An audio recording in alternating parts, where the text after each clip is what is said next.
मी आपल्या अखंड हिंदुस्थानाचे दैवत छत्रपती शिवाजी महाराज तसेच धर्मवीर छत्रपती संभाजी महाराज यांच्या चरणी त्रिवार मुद्रा करते।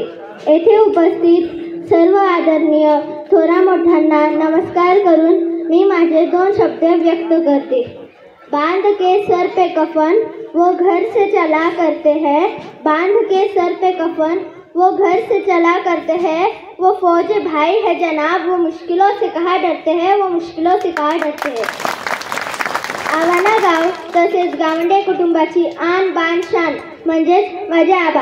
आदरणीय आबा, तुमच्याबद्दल सांगायचं झालं तर भाषण देऊन सर्व काही सांगता येणार नाही, पण थोडक्यात सांगायचं झालं तर आई वडील मोठे भाऊ यांचे आशीर्वाद, कुटुंबातील लहानांचे प्रेम सोबत घेऊन मनातील भावना काळजी प्रेम न दाखवता मन खंबीर ठेवून कुटुंबापासून दूर राहून फक्त कुटुंबासाठीच नाही तर सर्व समाजासाठी आपला जीव धोक्यात टाकून तब्बल 24 वर्षे देशसेवा केली, सीमेवर लढत राहिले।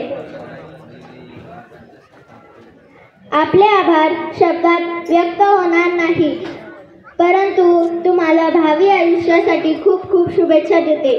जीवनात आई वडील बहीण जसे महत्त्वाचे आहे तसे एवढे शौर्याचे काम करण्यासाठी पत्नीही तेवढीच धैर्यशील असणे गरजेचे असते। त्यांच्याबद्दल मी भाषण न करता काही ओळी कवितेतून सांगणार आहे।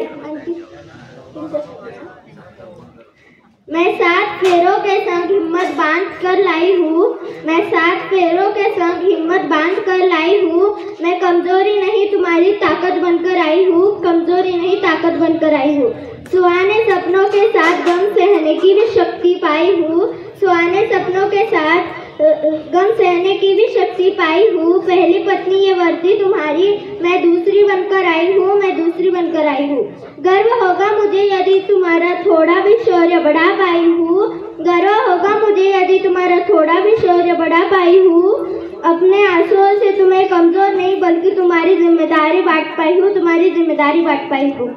बेफिक्र होकर देश सेवा करो तुम, बेफिक्र होकर देश सेवा करो तुम, परिवार की जिम्मेदारी कंधों पे उठा पाई हूँ और हौसला कम हो तुम्हारा जरा भी, ऐसी कोई बात खत में लिख ना पाई हूँ, खत में लिख ना पाई हूँ। ऐसा कोई पल कोई दिन कोई रात न गुजरी जब तुम्हें भूल पाई हूँ, ऐसा कोई पल कोई दिन कोई रात न गुजरी जब तुम्हें भूल पाई हूँ। और गर्व है मुझे इस बात पर कि मैं एक फौजी की पत्नी बन पाई हूँ, एक फौजी की पत्नी बन पाई हूँ। जय हिंद, जय महाराष्ट्र।